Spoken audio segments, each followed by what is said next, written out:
Pendant ce temps, de nouveaux cas d'excision signalés ce 6 février à Tinkamperena et Poltiono dans la commune de Kamti. Nous sommes dans le sud-est du Burkina Faso. Au nombre de 22 victimes, 14 personnes ont été retrouvées et conduites au centre médical de Kamti, au même titre que les filles excisées en janvier dernier dans le sud-ouest et qui ont subi une mutilation au dernier degré. C'est toujours la lame de l'exciseuse récidiviste qui est aujourd'hui introuvable. Dimitri Badini.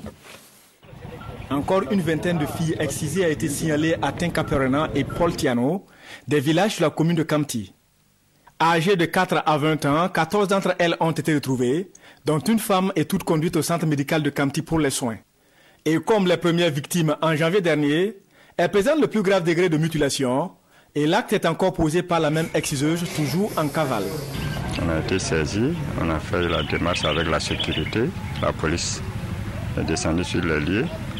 On a cherché à comprendre le phénomène auprès du conseiller. Ils nous ont fait savoir que pour le moment, ils ne sont pas au courant. On était obligé de replier.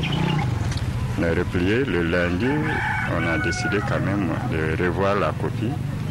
Et c'est là qu'on a décidé d'aller les réveiller à 4 h du matin pour vérifier. On a pu trouver des traces.